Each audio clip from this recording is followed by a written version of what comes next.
Greetings tonight, everyone. Welcome back to my channel.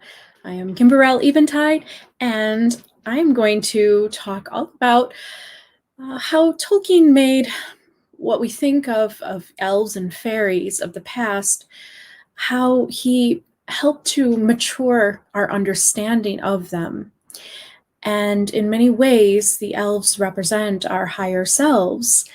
And so I wanted to say this before I begin, but I think it's really important to talk about, and the idea that those of us who are resonating with the elves, and those of you who have stumbled on my channel or have seen me in articles or some other places, and you have heard that there's this lady who thinks she's an elf or resonates with that, I really attribute that to me awakening into my higher self. So it's not really to say that I'm perfect like these beings in any way, but more like I'm evolving, I'm growing, and I'm also awakening and remembering something within. And so when I made this channel, my goal was to help others awaken to something within themselves and to remember something about their pure spirit.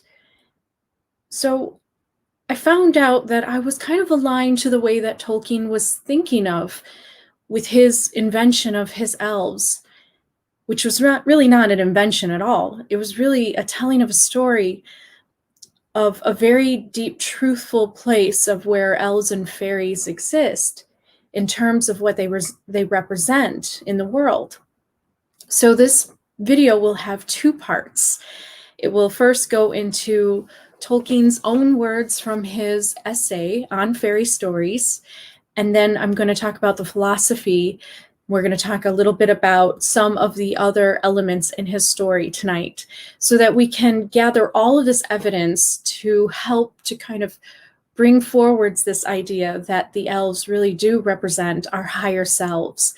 And that when we say that we are elven souls, or that we resonate with the elves, and when we read The Lord of the Rings and we really feel very familiar, it's because it's awakening something ancient within ourselves, and we're remembering. So evolution and remembering is kind of one and the same thing to me. So I hope you go on this journey with me tonight, and we discuss this together. Of course, I put together almost like a lecture style with this, but then afterwards we'll definitely talk and chat. I would love to hear your own ideas, and of course, leave your comments, and I will get to them at the end. So let's begin with Tolkien's own words here, right? So this is something that made his elves stand out. Now, many of you who may know of kind of the Norse legends and even the Dino-Shi, the She elves, you may think of them as being same size as humans or even taller than humans, and these graceful, elegant beings, and almost likened to gods or deities. They were different, and even the Tuatha De Danann stood out in Ireland to be considered to be worshipped like gods. So to Tolkien, those were the types of fairies that he really resonated most with. So I'll begin his essay with this. As for diminutive size, I do not deny that the notion is a leading one in modern use. I have often thought that it would be interesting to try to find out how that has come to be so, but my knowledge is not sufficient for a certain answer on the smaller fairies that came about. Of old, there were indeed some inhabitants of fairy that were small, but smallness was not characteristic of that people as a whole. The diminutive being, elf or fairy, is, I guess, in England, largely a sophisticated product of literary fantasy. It is perhaps not unnatural that in England, the land where the love of the delicate and fine has often reappeared in art, fancy should in this matter turn towards the dainty and diminutive, as in France it went to court and put on powder and diamonds. Yet I suspect that this flower and butterfly minuteness was only a product of rationalization, which transformed the glamour of elfland into mere finesse, and invisibility into fragility that could hide in a cowslip or shrink behind a blade of grass. It seems to become fashionable soon after the great voyages had begun to make the world seem too narrow to hold both men and elves. When the magic land of High Brazil in the west had become the mere Brazils, the land of red dye wood. In any case, it was largely a literary business in which William Shakespeare and Michael Drayton played a part in, and created the small, diminutive fairies that we think of. There is a strong occurrence of fairies, Fayrys, in a glossary of about 1450 AD, which says nothing of their size, but could have been tall as humans because of no mention of their size. To the elvish craft, when we're talking about fairies, enchantment, fantasy aspires, and when it is successful of all forms of human art, most nearly approaches. At the heart of many man-made stories of the elves lies open or concealed, pure or alloyed, the desire for a living, realized sub-creative art, which, however much it may outwardly resemble it, is inwardly wholly different from the greed for self-centered power, which is the mark of the mere magician. Of this desire, the elves, in their better but still perilous part, are largely made, and it is from them that we may learn what is the central desire and aspiration of the highest human fantasy. Even if the elves are, all the more in so far as they are only a product of fantasy itself, that creative desire is only cheated by counterfeits, whether the innocent but clumsy devices of the human dramatists or the malevolent frauds of the magicians. In this world, it is for men, unsatisfiable and so imperishable, uncorrupted. It does not seek delusion, nor bewitchment and domination. It seeks shared enrichment, partners in making and delight, not slaves. So I really loved the way that he described elves. Here you can see the clear evidence that he was really suggesting that elves and even other types of creatures in fairy stories really represent the highest version of art in humanity. And they represent the ability to do art with no limitations, no inhibitions, no fears, and more self-confidence, because their art is from a natural place and they were just kind of born with it. So when you go through your own elven awakening, you might actually tap into this magical place. Now, magic doesn't have to look like hocus pocus with a magical wand and different lights coming out of it. It's not like that. Magic is really at the heart of it, the way that Tolkien described his elves in Lord of the Rings. It's when you have a clear vision in your mind with the will and intent behind it, and you could see nothing else, and you manifest it. And that is the elvish magic. So many of us are actually awakening into this higher state of ability within our own humanity, where we are able to create and manifest things in our life that we thought we might not have been able to, but it's because we are awakening and getting closer to the spiritual truth, the heart of really who we are. And it may take time. You have to go through life. You have to stumble, you have to fall, and you have to raise yourself up. And it takes a lot of work and it takes a lot of time, but you can be patient with yourself and understand that this is exactly where you're supposed to be. And so this evolution of magic happens where you go from being a magician, putting on tricks and illusions to create magic, to actually really tapping into something really pure and authentically magical within yourself. And that's what the elves represent. They are different from the human magicians that is all about illusions, but elves actually tap into true manifestation of their visions inside. So I love how he describes the elves. And so some of you might be awakening into your own manifestation powers. And if you are, then to me, you're awakening into your higher selves, your elven self. The next part I wanted to read to you was really interesting. This was what he proposed about fantasy and through his stories of Middle Earth and some other stories that he wrote too.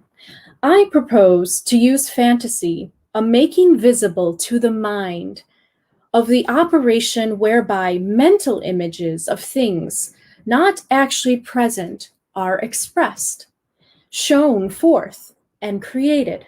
The faculty of conceiving the images is properly called imagination. But in recent times, in technical, not normal language, imagination has often been held to be something higher than fantasy, or the reduced and depreciatory form fantasy, or fancy, to be the power of giving to ideal creations the inner consistency of reality is what I'm after. That distinction seems to be confused today between imagination and fantasy and what we have.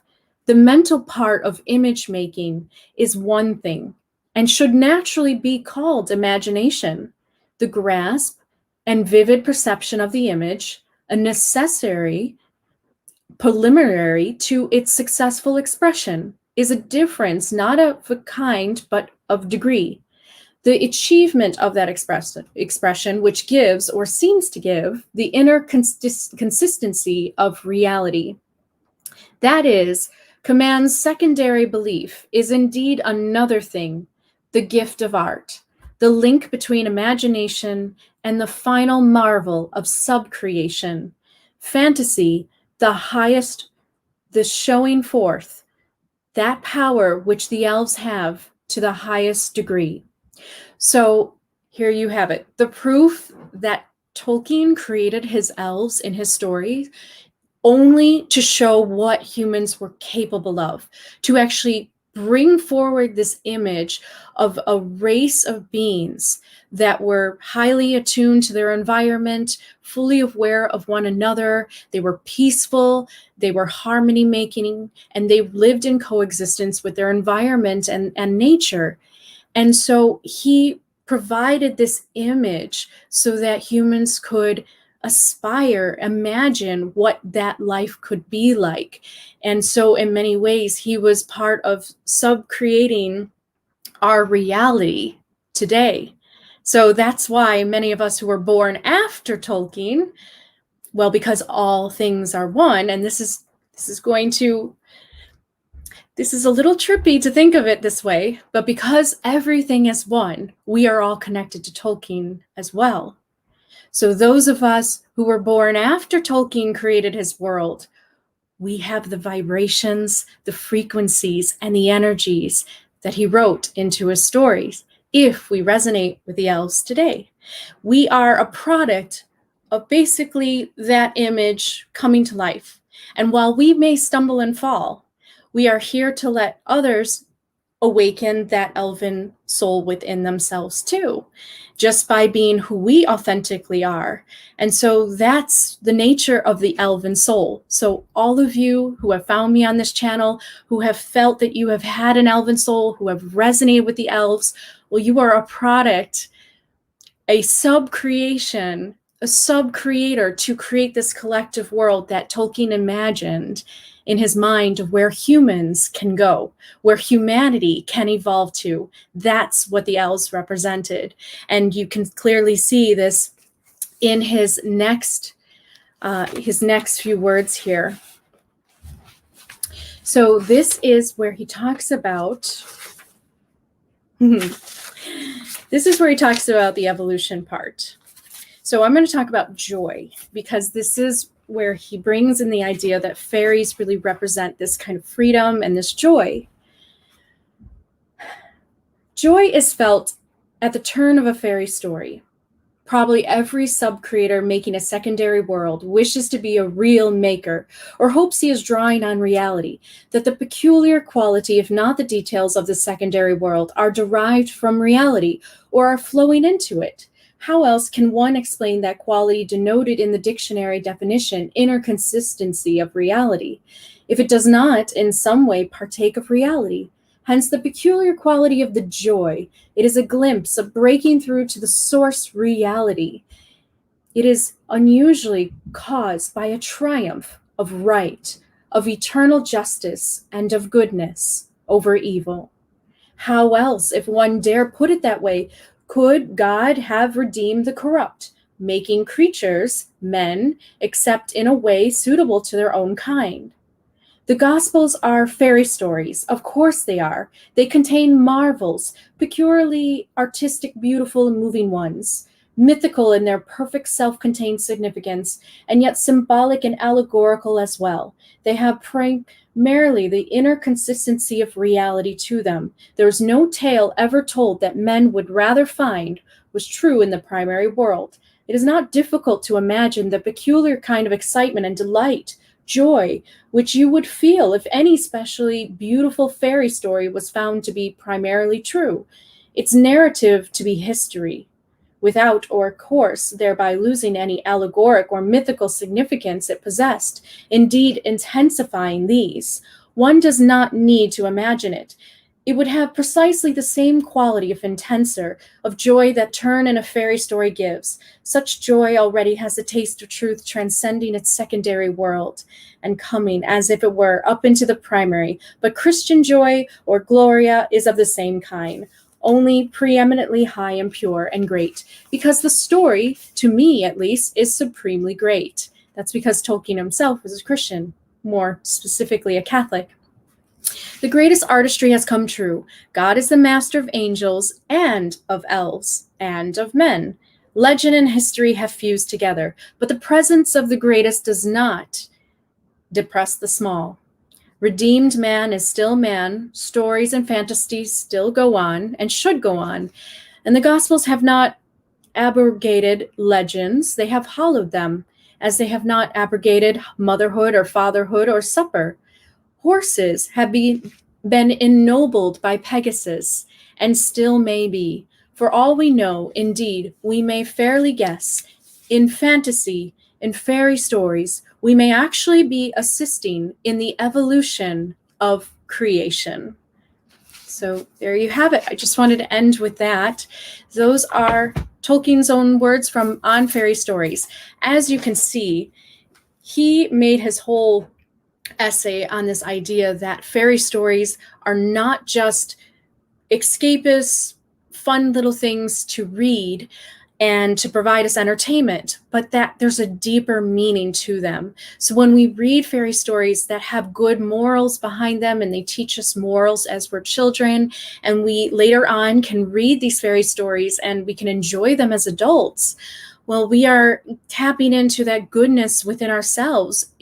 By recognizing the goodness in these stories, we recognize the goodness within ourselves, and that helps us to evolve into our higher selves. It awakens something within ourselves that we can tap into and we can start acting upon and really truly behaving like our higher selves and slowly going through that evolution. I believe that evolution takes place when we're talking about spiritual or mental evolution, not so much physical, although I do believe that the two connect.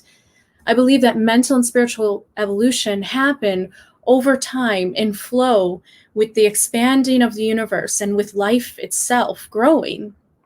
But how it happens and how it is experienced by the individual is just with awareness.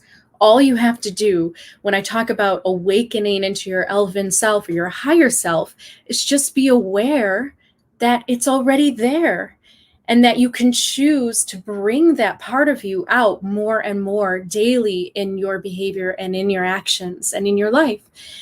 And that will lead to your mental, spiritual evolution, and consciousness follows. So I believe that we are not done here when we die, but we move on forwards into a new experience, and we take our learning and what we have evolved into the next experience and next existence.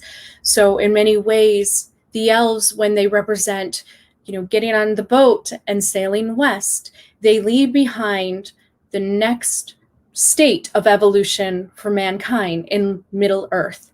And the elves have already sailed on, and they have left some of their elvish magic behind, and even some of their elven kin, because we had Arwen and Aragorn still having a child left on Middle Earth, while most of the other elves sailed off. And so it's that leftover elvish craft, that elvish art and magic that we see return in mankind when they engage with their higher selves within their own spirit, within their own persons. So this is the philosophy of Tolkien. So that was all about the elves and fairies in regards to how Tolkien saw them. Well, if you read the Silmarillion, and I'm happy some of you finally got a chance to, there is a part that talks about the creation of Middle Earth. So I highly recommend it. If you love Middle Earth, you love the elves, you want to know where they came from, you want to go all the way to the beginning and learn about their history, and Amazon is supposed to be putting on a great new series about this, you will be able to see it in the Silmarillion, all about how the birth of Middle Earth came about, even the universe that carries Arda, which is Middle Earth. And so it begins with this idea, very much like Hinduism, very much like all of the religious myths and the idea of the creation myth, that there was one single consciousness, Eru Iluvatar, who was not yet aware of himself yet, but that as this consciousness grew in awareness, thought forms started to be produced.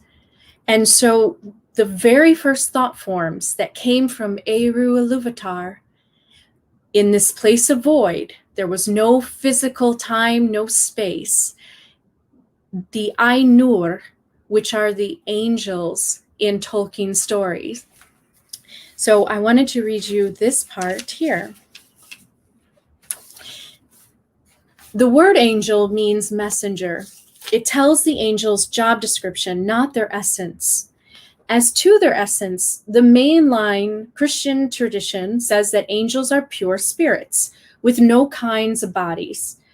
Whichever of these is Tolkien's view, it is clear that the angels in the Lord of the Rings, who are the wizards, the Ishtari, did not get their bodies from nature, from sex, or from parents. They have no parents and no children. In the Silmarillion, the angels are named the Ainur. Those who enter the created world are called the Valar. The lesser ranks of the Valar are the Maiar, and some of the Maiar become Ishtari or wizards like Gandalf. So now you know, Gandalf is really an angel, a guardian angel. They are guardian angels, and they carry out divine providence by guiding man, just as in the Jewish, Christian, Muslim scriptures and traditions. In all three traditions, and in the Silmarillion, God creates angels before he creates the material universe. But in the Silmarillion, he then uses the angels as instruments in creating the material world, musical instruments. This idea, while not part of the mainline Christian tradition, is not heretical itself. It is founded in this idea of possible theological opinion, and it helps to solve a difficult aspect of the problem of evil, the problem of reconciling real evil with all good and all powerful. Moral evil can be traced to human sin, but where did physical evils come from? And so in the story Silmarillion, the Ainur are responsible for creating this beautiful, harmonious music. And the story is that there was one powerful Ainur that decided to create discord.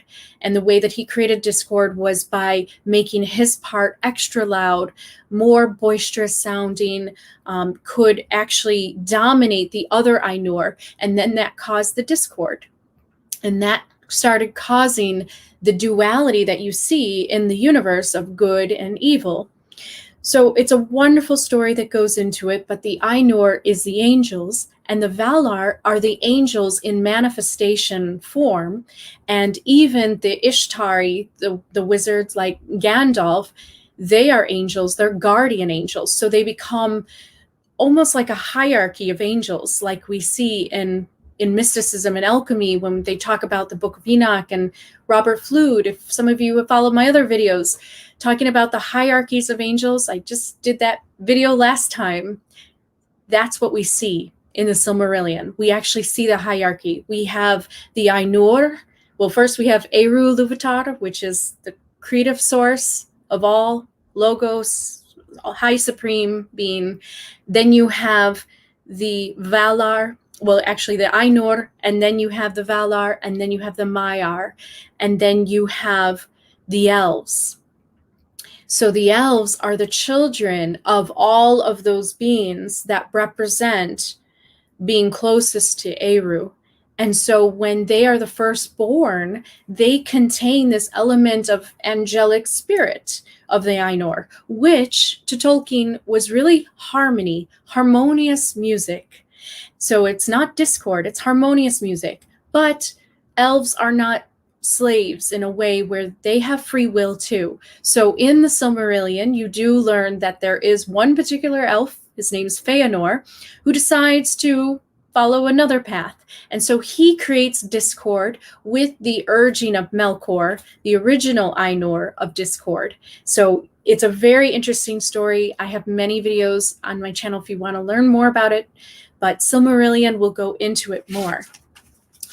Now, in the philosophy, there's also something to talk about too, in regards to Galadriel, in regards to Arwen, and in all of the female elves, and even a little bit of in Éowyn, you see this. Tolkien was really trying to, like his On Fairy Story essay suggests, he was trying to bring forward this image of the higher self, the higher art form of humanity in his stories of what the elves represented.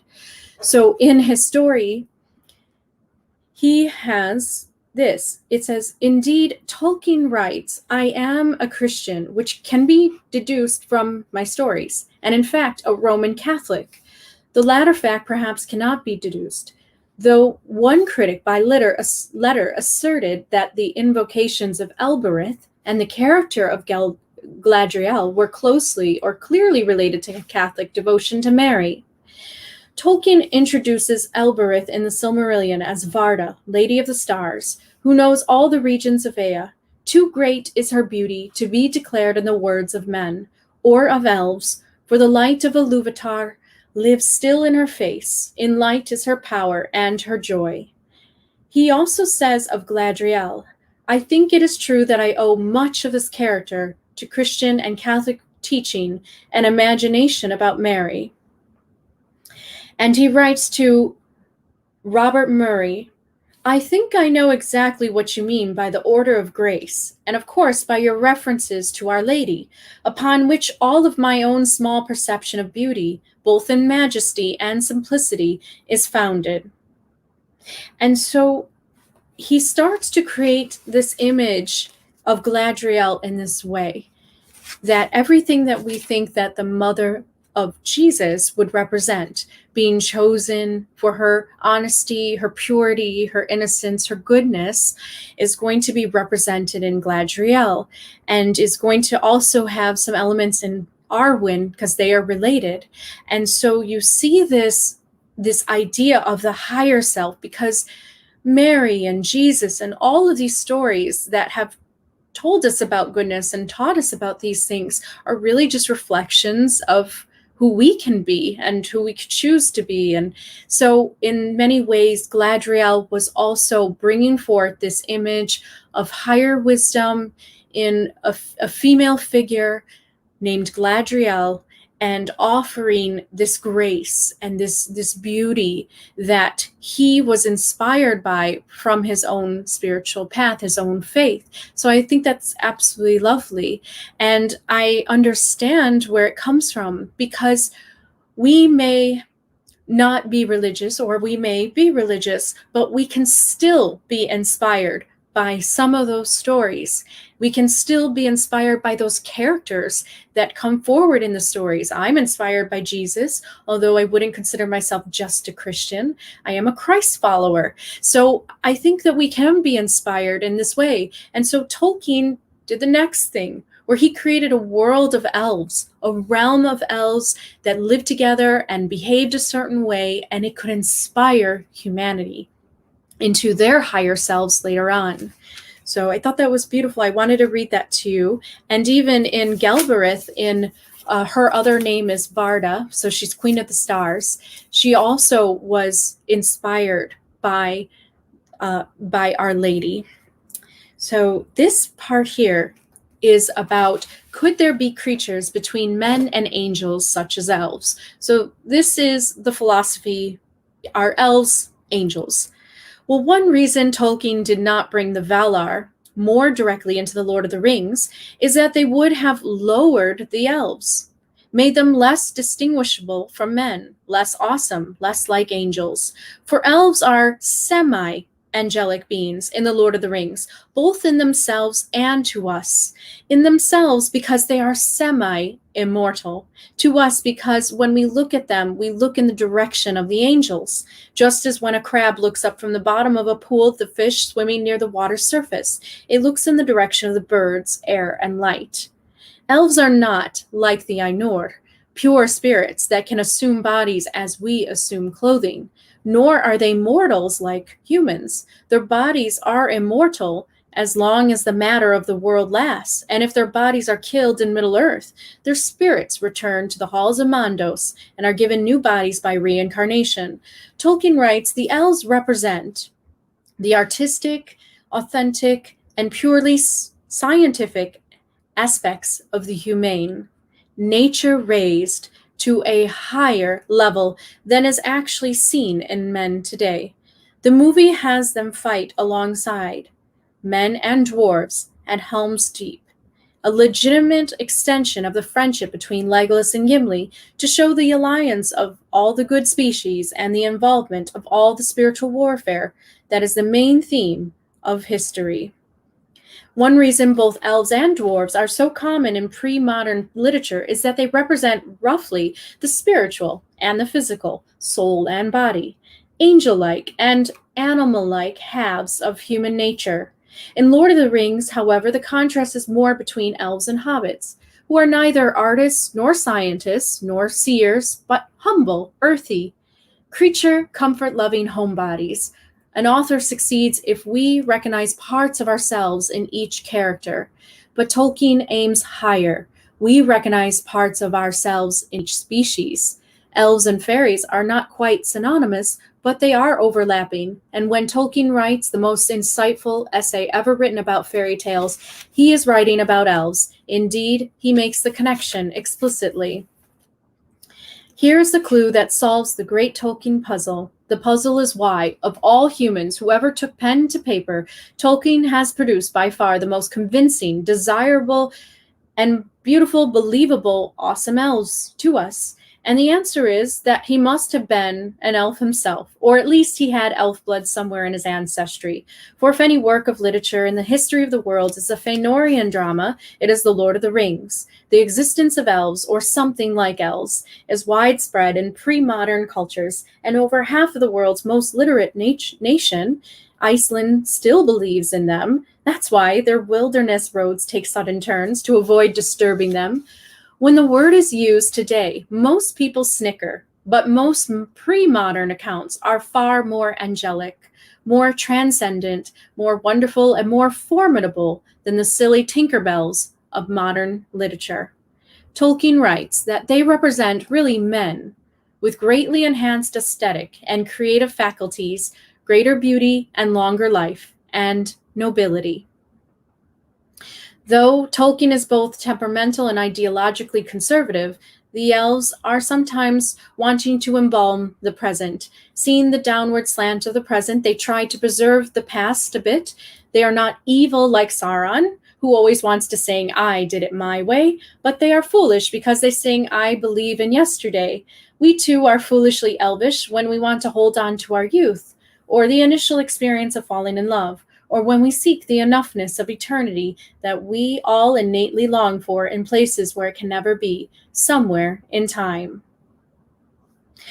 So that is the philosophy of why Tolkien's elves resonate with us, and many of us, and I would say even more of us that maybe want to even admit, is because they represent that part of us that is, I don't want to say uncorrupted, I'll say can go back into a state of being where we are not hindered by this material world, where while we are having our experiences in life, we can remember something about our spirit. We can remember how this is temporary and that we really belong to something higher, and that our spirit can always overcome some of the challenges in life, and that good always triumphs over evil. And so when we get in touch with that higher self, we get in touch with this reservoir of this power, this infinite power. And the higher selves in Tolkien's stories are represented by the elves. What's so fantastic about Lord of the Rings is that we have almost a blueprint, maybe even a more detailed explanation of the way that elves can behave, or as humanity evolves, how they can behave. Because in his stories, it does give you some detail, but there is some mystery left. You know, the idea that when you actually read the books, there is a lot of description about the elves, how they had their party in Mirkwood's forest, and they can disappear quickly, and they can bring forward lights, and so they have this technological advancement to them and to their realms that humans can aspire to. They also have this way of just being where they're a little bit more wise to make a decision than actually being reactionary and jumping into something. So it causes them less drama. They're usually hanging out in Rivendell or Lothlorien. They're not bothered by all of the wars between men. And so they only really start getting involved with the wars when they notice that all of Middle-earth is at stake, when Sauron starts to build his dark army. But all of the wars through all the kingdoms of all of the men on Middle-earth, they did not interfere with. They did not step in and try to stop or to bring forward their assistance in any way. And so when we get in touch with the peaceful, peacekeeping nature within ourselves, and we really believe that humanity can go that direction into a more peaceful world together, we are really operating from our higher selves, from the place that the elves were in, and that is having the elven consciousness and getting in touch with what's really truly there and what we all really want and desire. So the beauty of Lord of the Rings, if you read the books, if you watch the movies, it gives you this really nice way of having a glimpse of a possible future, as well as what the past looked like too, but also the possible future of where humans can evolve to, where they are going as soon as they learn more of their lessons in life. So it's truly just, I think, a beautiful gift that Tolkien gave us. And I have said it before on my channel, I struggled through my life trying to figure out who I was, learning and growing. And I've always loved Lord of the Rings as a child. But when I saw the movies, I'm such a visual person.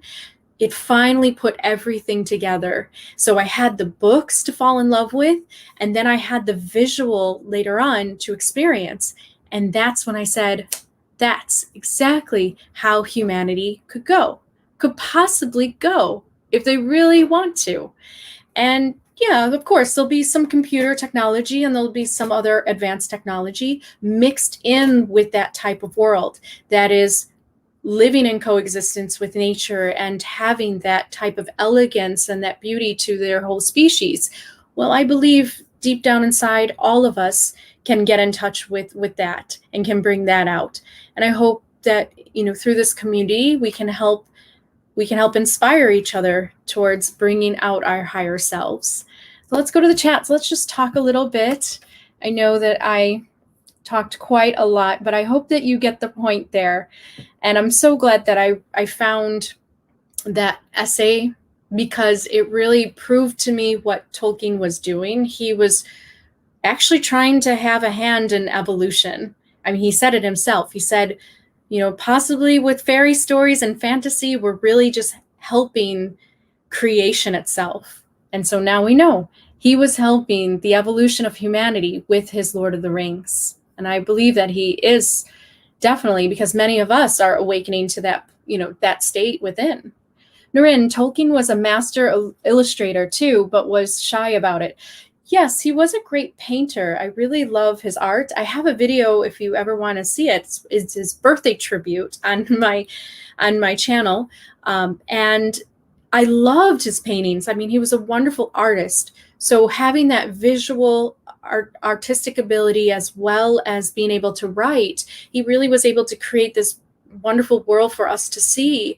And it's not just a fantasy. It's a reality. It can be a reality as long as we look at the bigger picture and what the elves represent and what even the hobbits represent, because they cannot be left out either. They are also very similar to the elves in terms of, well, in some of them, like in Frodo and Bilbo, that wisdom and that courage. So, and also the nature loving, because it's really all about nature loving. And that was really important to Tolkien. He basically was saying that humanity cannot evolve into their higher selves if they are disconnected from nature. They must always be connected to it, live amongst it, coexist harmoniously with it in order to really actually be truly living their higher selves.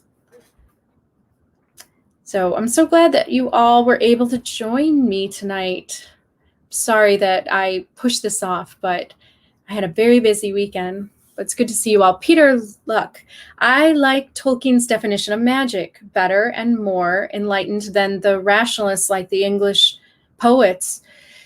Yeah, I mean, I think like Y.B. Yeats, like he's a great poet about fairies. And he brings in this more kind of mysterious way, like, oh, come away with me, oh child, and let me take you on another journey. Whereas Tolkien, I think what he was trying to do was trying to bring forwards a more human version of elves and fairies, that just everything that we love about the fairies with their gossamer wings and their enchanted ways, to bring that and harness that into a more humanoid type of being. And that is the elves. And that is the way that we can see how everything is interconnected, that humans and elves, they really can awaken something within each other. And so I think that it's a really beautiful way that Tolkien helped, the fairies evolve, like I said. And in many ways, he didn't help them evolve, but he helped many of the modern literature ideas actually evolve, because in the past, before the Shakespearean time and before the medieval Renaissance time, before art took its toll on fairies and started to dictate them in lovely ways, but also sort of conditioned humans to think of fairies or elves in a certain way. Before that, there was this more freedom, this sense of freedom, and the Tuatha De Danann, the hoodoo folk of Iceland, and the Dino Shi and the Shi of Ireland, they all themselves do represent what the elves represented in Lord of the Rings. So in many ways, he went back to the ancient way of expression of elves and then helped to evolve the modern version that took over. So in many ways, he helped us get our roots back of understanding what the elves were. And so he helped evolve them in a modern way, because if you only read some of the modern literature, you would only have the diminutive, elves and the shoemaker story. You would only have some of these fairy stories that are, in his words, and also I have seen too, they don't give enough support to show the elves in a complex way. They only showed them as little creatures that were mischievous, running all over the place. And this was, possibly tales coming from humans with their fears and their experiences. But what Tolkien was trying to show was that they have a very deep world that is connected to the human world, but has rules of their own. They have their own way of being, and they're far more complicated than what some of the old fairy stories told. So he helped our image of them and our vision of them evolve. And many of us, I think, resonate with these elves rather than, elves of the shoemaker and some other elves and fairies of the past. So that's what I think that Tolkien did, which is different than some of the other English poets and the other types of Renaissance stories and things like that. Tolkien really helped to get us beyond this limited understanding of fairies and elves. Iluvatar vibrates in our veins. That's a very nice one, Narin. All that I am resonates with a chord of Iluvatar's song. My resonance is very close to Melkor's. Well, then that's what you believe and think of yourself. As long as you know that you come from, I'm happy that you see that you still come from Eru Iluvatar, or that, you are one with all, and that you have a unique way of expressing yourself on Earth, as we all do. So as long as you know that, we are all one, that I believe is the most important, really. And then I have Galadriel Smith. I think that's absolutely beautiful. Oh, good. About Tolkien and his philosophy, or just everything that he believes. Just the idea that elves represent our higher selves. Yeah, it really is. And it helps us in life. Like I said, I was wandering around and I was trying to figure out myself. And the more that I grew and the more that I learned and reflected on who I really was, that's when I started to really awaken into my elven soul, and so I call myself elven soul. It's like more just like the spirit of the elves, like the same thing. Like I love art, I love preserving nature, I love all the things that the elves do, and in many ways contain some of the elements that Tolkien wrote within his elves, as many of us do. And I believe that all of us have an element of that within ourselves. We just have to awaken to it. So when I came out on BBC, Good Morning America, and spoke to Piers Morgan, I was not trying to say that only me and only a few others would ever be able to get in touch with this place, or say that we have an elven soul, or say that we are related to elves or can be elvenkin. But that I was trying to actually say that it's an extension on humanity, and that we're just awakening to something, being open-minded and remembering something about ourselves and being okay with that, and coming out. Many of you may not know this, maybe you have not seen this video before, but I had a near-death experience that helped me create this channel. So that should give you a little idea of how I had to have a near-death experience to almost leave from here, to come back and make this channel, because I knew that I wasn't quite done yet in terms of everything that I needed to remember, everything that I needed to learn. And I'm just taking others with me. And I'm happy to find that, others are enjoying awakening into their elven selves. Like I see it all the time on Instagram, and it just seems more and more people are really just allowing themselves to feel like the elves, and that's just a really beautiful thing. I mean, you can't go wrong in humanity if more people realize that that's a part of themselves that they can tap into. Can't go wrong. Unless you become like Feanor. And that's the thing, is like there's always pride and things like that you have to watch out for. But that's what it's about, being your higher self, not allowing yourself to fall down into kind of those cycles and forget yourself, but to really be your higher self in that way. I agree, Naren. Placing an image or an ideal in your mind as a mantra is a powerful tool. Yes, it is, definitely, because in many ways it's a form of manifestation. If you really believe it, if you really focus and your intention on that, you are creating that magic, that manifestation. So yes, definitely. But you definitely have to believe in it. There is such a thing as lip service. So that's why The Secret doesn't work, because you have to have your soul behind it. You have to have everything behind it. You have to really focus all of your energy towards that direction. And that's how it works.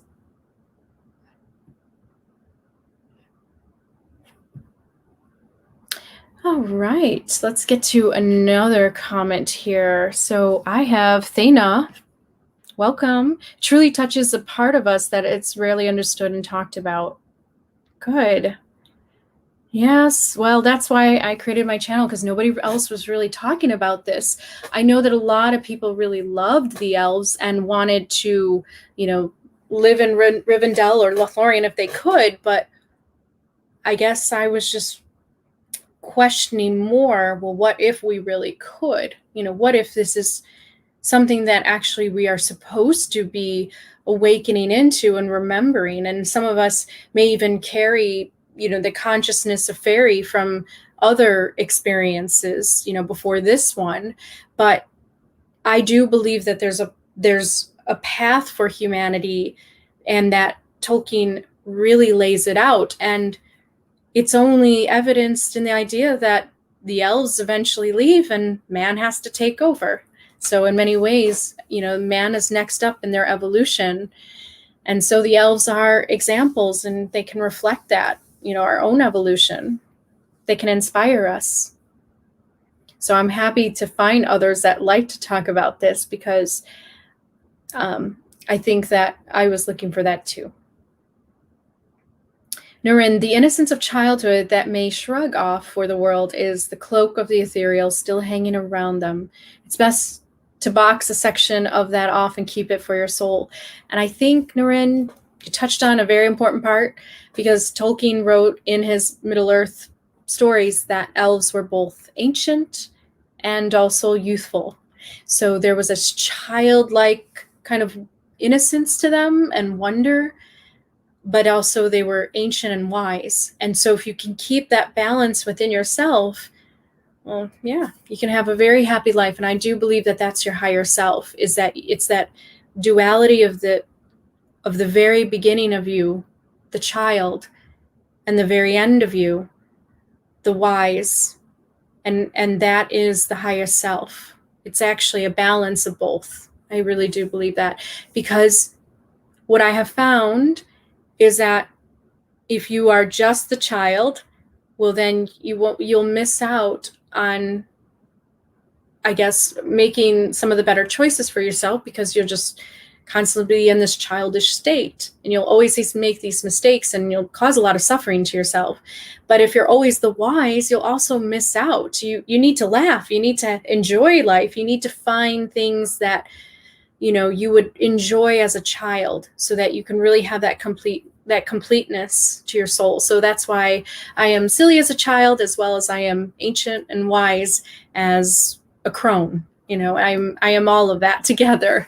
So I think it just kind of goes really well with Tolkien's elves, and a lot of us can feel that inside of us, when we get in touch with that balance. It's right there, definitely. And Namidia Cat, it's beautiful to try to cultivate the soul magic and use childhood stories, folklore, and our ongoing interests in these as fuel.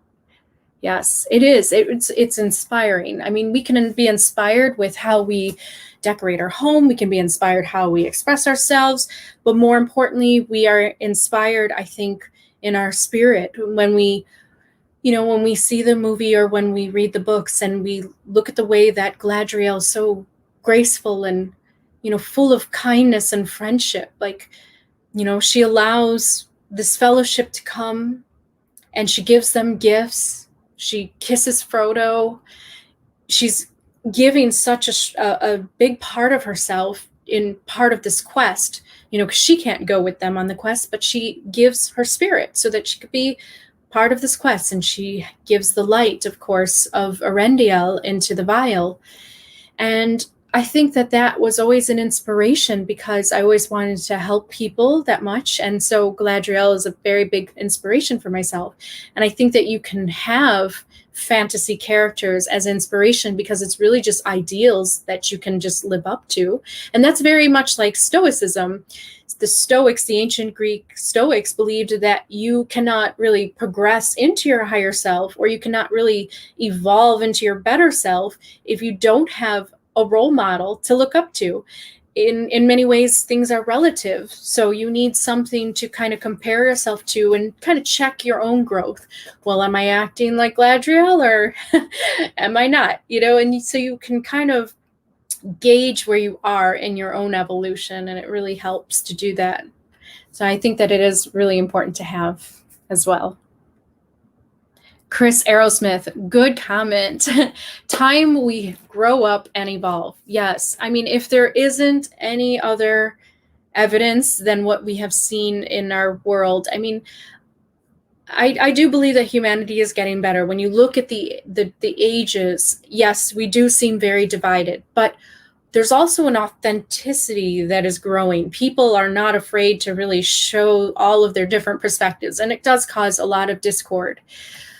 And so, yeah, I think that many of us that are awakening to our higher selves can be examples to others, just make sure that we're not, I guess, getting involved too much in the idea that it can really drag us down, like it was happening to me. I have to remember, I can put myself into the world for a little bit and get involved with all of the kind of drama and the mess and the discord, but I have to be able to take myself out too. I have to be able to look at things from a higher perspective, more objective perspective, and then just remove myself so that I don't, go through horrible depression and some other things that happens when you let your emotions get too attached to the world. So in many ways, it's like Buddhism, where it's a healthy detachment the elves have.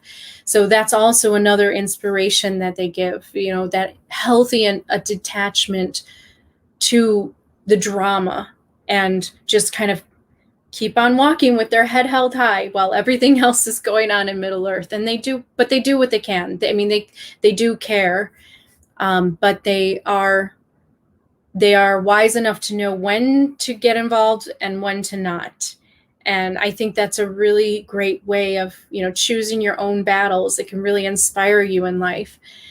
So I'm excited. I mean, the Elven Light University is basically a way to bring all of this out. So the Elven Light University is everything that I'm going to be focusing on going forwards. And so, yes, we're just going to get more into this. How can we bring more of our elven nature out? And how can we inspire ourselves as well as others around us too? So everyone, have a wonderful night. I'll see you all this week with another video. Take care, everyone. And Namarie, which means farewell with joy in Tolkien's Elvish. Take care, everyone.